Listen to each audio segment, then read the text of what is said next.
À Monkey. Chapitre 1. Le vagabond.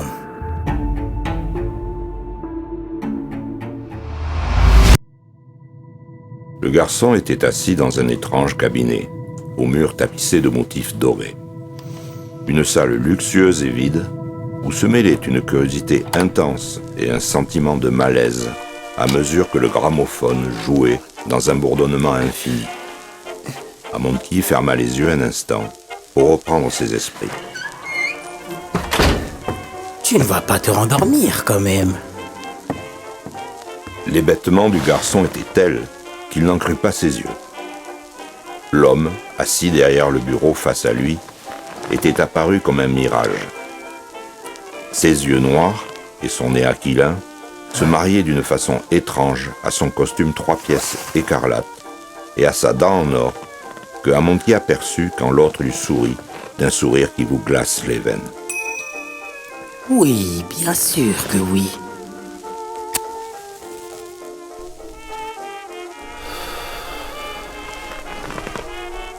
Ce n'est qu'un rêve, mais ce n'est pas pour autant que ce n'est pas réel.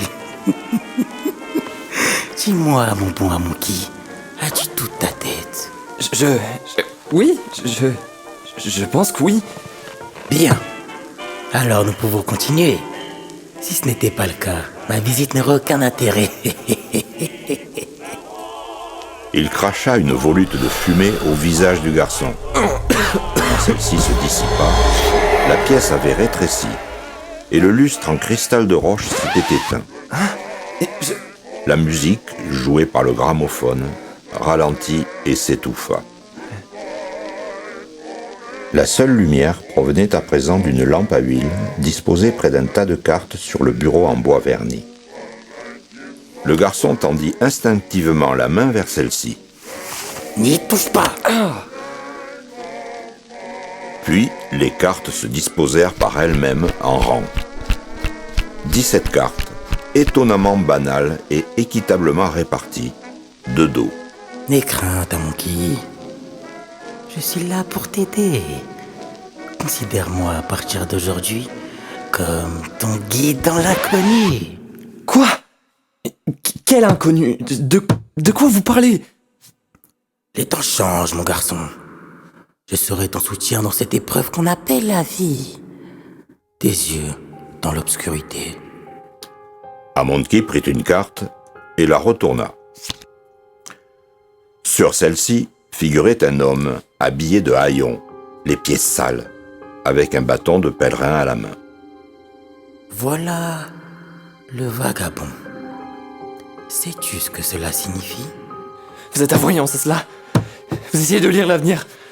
Ah si, ne me compare pas à ces charlatans qui courent les rues. Je suis qu'un conseiller. Je suis Lazare. La carte que j'ai tirée pour toi n'est pas un simulacre du futur, mais plutôt un conseil qui tombe à pic, si je puis dire. Que dirais-tu d'en savoir plus? Monkey sentit au fond de lui une réticence intense, mais ne put résister à la curiosité qu'il éprouva en cet instant. Le sourire de Lazare s'élargit, sa dent en or fut de nouveau visible, et c'était comme si un pacte entre les deux avait été conclu. Le vagabond, la pauvreté et la liberté. Certains pensent que les deux ne sont pas compatibles. Ces incrédules. Elles sont comme les deux doigts de la main. La liberté ne s'acquiert véritablement qu'au prix de nombreuses pertes, d'une immense faillite. Garde cela en tête et tu sortiras gagnant dans la défaite.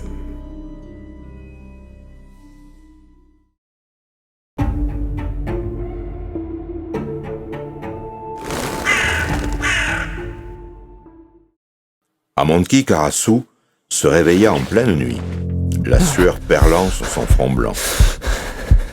Le visage malsain de Lazare lui revint à l'esprit, et il quitta son lit, l'esprit embué. Dans l'obscur couloir qui reliait les chambres, il aperçut une lumière au fond qui filtrait sous la porte du cabinet de son père, Natsume Karasu. En s'approchant de plus en plus, le garçon parvint à distinguer ce qui se disait de l'autre côté de la porte. Relève-toi, idiot. Que dirait-on si l'on voyait le grand parrain Garvanta à genoux? Mais tu ne comprends donc pas ma douleur? Après ma femme, il m'ordonne de tuer celui que je considère comme mon frère. Tu es tout ce qu'il me reste, Natsume. Tu es le seul qui m'a nourri quand j'avais faim. Qui m'a habillé quand j'étais nu. Qui m'a souri quand j'avais froid. Le seul à qui je n'ai pas inspiré de répugnance. Et c'est comme cela que je dois te remercier. Si tu dois apporter ma tête à l'empereur, eh bien soit. Relève-toi et essuie ses larmes. 12 années sans que personne ne me soupçonne. Qui s'est décidé à me trahir aussi tardivement? Si seulement je le savais! Je lui arracherais les tripes.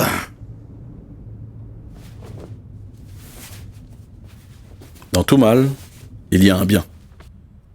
Une fois ta mission accomplie, tu te rapprocheras davantage de l'empereur. Et alors le Fusang, ce monde parfait que nous voulions bâtir, sera à portée de main. Tant pis si je ne suis pas présent pour y assister. Pourvu que notre rêve se réalise un jour. Le parquet grinça légèrement sous le pied du garçon, qui n'en croyait pas ses oreilles. Et il s'enfuit sans attendre que les hommes sortent du cabinet, soupçonneux. Qu'as-tu à ne pas être affligé par ton propre sort? Ton sort est plus à plaindre encore. Contrairement à toi, ma douleur ne durera qu'un instant. Et ton fils? La lettre stipule qu'il doit mourir, que toute ta lignée doit s'éteindre. L'Empire ne veut pas que ce qui s'est passé il y a 12 ans se reproduise. C'est sa plus grande crainte. Amonkhi aurait compris. C'est un garçon intelligent. Que puis-je dire de plus? Que la lignée des Karasu s'éteigne, que l'Empire soit détruit, et que le Fusang soit atteint. Je m'en remets à toi, Garvanta. Qu'est-ce que le Fusang? Que s'est-il véritablement passé il y a 12 ans? Pourquoi le parrain Garvanta a-t-il tué son épouse? Toutes ces questions, qui auraient sans doute hanté des nuits durant un esprit sain et reposé, n'effleurèrent même pas Amonkhi, que la seule pensée de voir son père mourir accablait. Dans son extrême agitation, il voulut sortir prendre une bouffée d'air frais, le plus loin possible. Il dévala dès lors les marches du grand escalier au tapis cramoisi, presque comme un fou.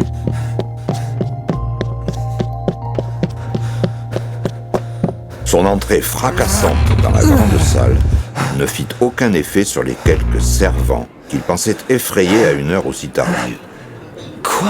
À sa grande surprise, il ne se vit pas confronté à quelques laquais nocturnes, mais plutôt à une réception enjouée des plus prestigieuses. Quoi? Dans l'immense salon des Karasu, les rires et les conversations dominaient la musique, jouée par le large tourne-disque offert par le marquis de Moretta à son père. Le claquement de porte, qui n'eut pas l'effet escompté par Amonkhi, déconcentra toutefois l'adversaire du duc de Tarkov, qui envoya sa boule de billard se fracasser contre une luxueuse bouteille de champagne entre deux plateaux de fruits de mer. Ce général retraité à la ceinture très large, qui gouvernait la région de Tarkov, fut bien le premier à accueillir celui qui lui facilitait la victoire. Entre, prince Karasu! La nuit n'est pas finie! Loin de là! Puis le duc fit signe aux laquais, qui remplirent de nouveau les verres des autres convives et en portèrent un débordant au garçon. Il en avait d'ailleurs besoin plus que quiconque. Ce dernier en abreuva discrètement le pot d'orchidée et essaya de se faufiler en direction du jardin. Lord Kingsley, un jeune officier impérial plein de verve, remarquant le jeune homme au visage affreusement pâle s'esquiver, le traîna jusqu'à sa table dans l'espoir de lui remonter le moral. À ses côtés était assis Gellert Kroller, peintre personnel de l'empereur, et Rocinante, horloger, marionnettiste, menuisier, inventeur et responsable de la province la plus sale et la moins habitée de l'Empire, d'Aravi. Une région plus communément appelée la Décharge, par ceux qui n'y ont jamais mis un pied du fait de sa mauvaise réputation. Mais même malgré cela, Rocinante était l'un des plus appréciés des invités. Son honnêteté, son excentricité le rendaient charmant aux yeux de tous. En témoignait d'ailleurs sa prothèse de bras extensible qui lui permettait de se servir des macarons à la pistache au buffet sans même se lever de son fauteuil. Oui, tous ces noms peuvent bien vous ennuyer. Toutefois, sachez que chacun aura une importance capitale dans le récit que voici. Il convient à ce propos de faire le point sur l'Empire et ses 11 provinces. Le seigneur Natsume Karasu contrôle la province du Mébius. Tout comme le marquis de Moreta, Rocinante et le duc de Tarkov gèrent chacun leur région respective. Cependant, leur pouvoir n'est qu'illusoire face à celui de l'empereur, l'unique marionnettiste de ce théâtre impérial et seul vrai détenteur de puissance. Il était connu comme le héros du peuple à la capitale et comme tortionnaire sanguinaire partout ailleurs. Comme quoi, tout n'est que question de point de vue.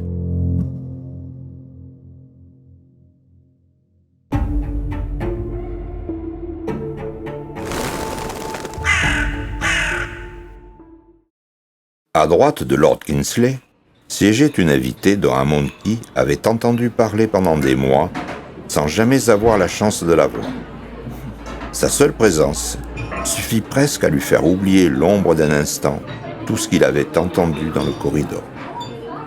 Amon Key, je te présente Krishna. Krishna, je te présente Amon Key, fils du seigneur Karasu, gouverneur du Mébius. La tigresse, d'environ 4 mois, et haute d'à peine 15 pouces, saisit la main que lui tendait le jeune homme et se mit à la sentir, puis à la mâchouiller avec espièglerie. Ah, aïe, ah. Tous les assistants, en dehors de Lord Kingsley, se mirent à rire frénétiquement. Celui-ci garda son sérieux, saisit la main de Amon Key et y appuya légèrement une serviette de table. Quelques semaines de plus et tu aurais perdu plus que quelques gouttes de sang. Je l'adresse tous les jours. Le docteur Esther Azeloff a dit qu'elle avait une capacité de reconnaissance olfactive. Oui, c'est ça. Si j'ai bien compris, Krishna te reconnaîtra aussi longtemps qu'elle vivra à l'odeur de ton sang. Incroyable, pas vrai? Oui, absolument fantastique. Amon Key, qui n'avait pas vraiment la tête à cela, acquiesça vaguement et ne répondit pas avec autant d'entrain que l'espérait Kingsley. Avant de prendre congé de la table, pourtant, le jeune homme jeta son mouchoir imbibé de sang en direction de la jeune tigresse. Tiens, amuse-toi. L'animal le saisit et joua plus longuement avec.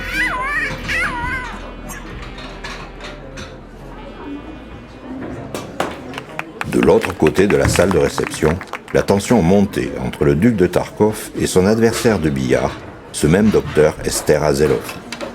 Puisque je vous dis que je vous ai vu toucher la boule. Alors prouvez-le donc si vous êtes véridique, docteur. Quoi? Il faut bien être aveugle pour ne pas vous avoir vu bouger celle-là.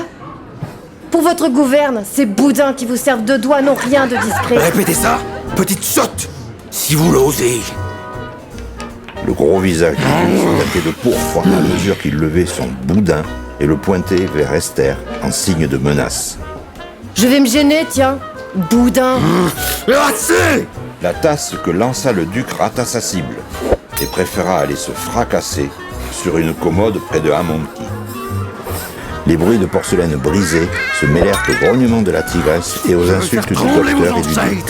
Mourez, vieux cochonnet! Qui cessèrent immédiatement quand la porte s'ouvre. Un vieil homme apparut à son seuil, le costume flamboyant et une canne au pommeau d'or à la main. Les bras écartés, il prononça avec une expression d'extrême sérénité « Les amis, je crains fort que le seigneur Karasu ne se sente mal et que la soirée doive toucher à son terme. » Amon Key reconnut la voix chevrotante qu'il entendit dans le corridor et fut saisi d'un vertige. « Pressez-vous et allez chercher vos bagages. Les voitures attendent dehors. Je vous laisse 5 minutes. » Un profond désordre envahit alors la salle. Les assistants se pressèrent à travers tout le domaine, bagages en main, valet au talon. L'horloger Rocinante, à l'instar des autres convives, dépensa son énergie dans le but de faire cesser la querelle entre le duc et le docteur, qui reprit 2 pulvelles et avait désormais coûté la vie à 4 assiettes, 1 tasse et 1 carreau de fenêtre. Sirius Kingsley envoya son domestique s'affairer à sa place et rejoignit un monkey qui ramassait quelque chose au milieu de ces mêmes débris de porcelaine. Quand il s'approcha du buffet, devant lequel le garçon s'était figé d'une pâleur livide, il y aperçut une photographie au cadre cassé. Une femme d'une beauté ensorcelante y figurait. Le jeune homme retira l'image en noir et blanc du cadre et contempla le visage noble, aux joues saillantes et au regard digne de la femme qui semblait bien avoir 30 ans. Qui a posé ça là? Je n'ai jamais vu ce portrait avant. C'est ce genre de fleur qui, une fois le parfum inhalé, vous prédestine soit au bonheur éternel, soit à une mort lente et atroce. Derrière lui se tenait le parrain Gervonta dans toute sa stature.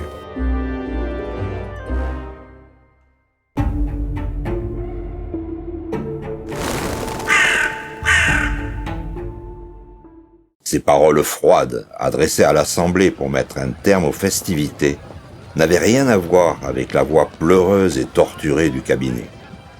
Néanmoins, sa douleur semblait être réapparue en observant la photographie, à croire que la simple vue de cette femme suffisait à l'empoisonner.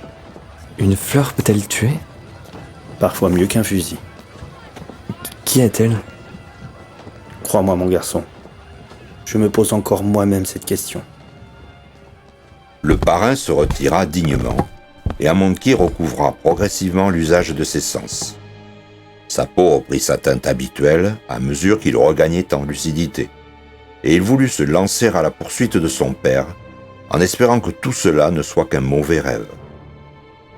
Quand bien même il avait mal entendu ce qui se disait dans le corridor, ou que son esprit lui avait joué un tour à ce moment précis, toutes les planètes s'alignaient pour renforcer sa crainte. Tous les éléments coïncidaient pour effacer ses doutes. Le discours du parrain Gervonta, le départ précipité des invités, et maintenant, comme sorti de nulle part, le revolver à 6 coups pressé dans son dos. Amonkhi s'arrêta net. Un frisson traversa ses membres à l'idée que la mort lui caressait la colonne. Lord Sirius Kingsley, qui se tenait déjà en retrait depuis quelque temps, exécutait sans aucun doute les ordres du parrain Gervonta, auquel il obéissait sans rechigner. Ne complique pas plus les choses. Suis-moi. Allons prendre l'air.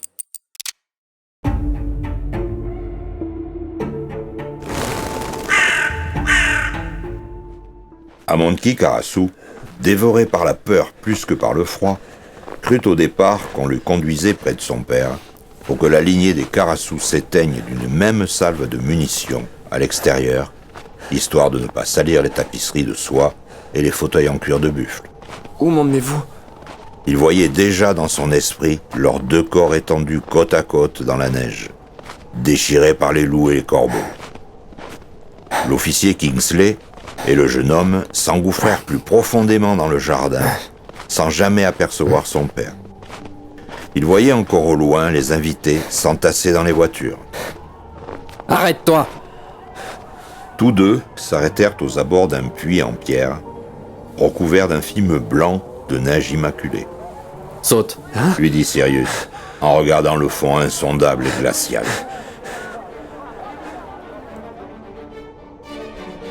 Amonkhi s'appuya sur une pierre du vieux puits, qui céda sous son poids et faillit précipiter son sort. Mais ni lui ni la pierre ne tombèrent encore. Si vous voulez me tuer, par pitié faites-le vite. C'est alors qu'une explosion retentit au loin. Lord Kingsley se retourna vivement pour voir le manoir dévoré par les flammes voraces. La demeure, qu'il trouvait jusque-là si élégante, lui parut plus belle encore dans ce torrent de feu. Et cet instant d'inattention suffit au garçon pour frapper avec la pierre détachée du puits l'homme soudain contemplatif.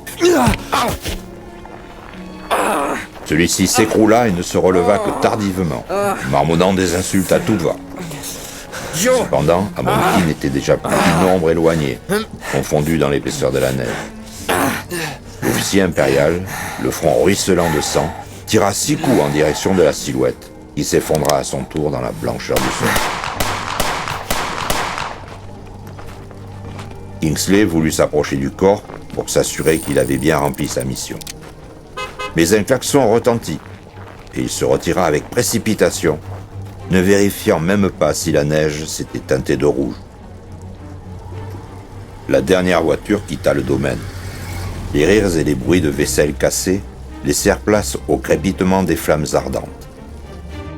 Le garçon caressait le grand bûcher de ses yeux vides. Atroce et magnifique, celui-ci éclairait les environs et réchauffait un peu ses membres engourdis et blessés. Son épaule transpercée de plomb ne lui faisait guère mal. L'entièreté de son attention était braquée sur cette cuve de feu, cette fournaise à ciel ouvert, où étaient à présent engloutis les souvenirs d'une époque passée et... Nouvelle pensée macabre effleura l'esprit dépassé de Amonki. Son père brûlait dans cet enfer.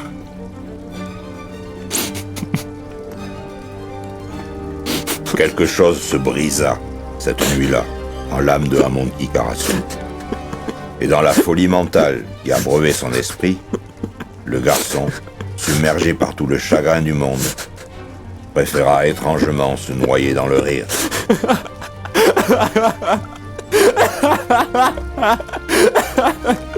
Est-ce là ta victoire? Oh, Lazare. Me voici désormais gagnant. Moi, le vagabond.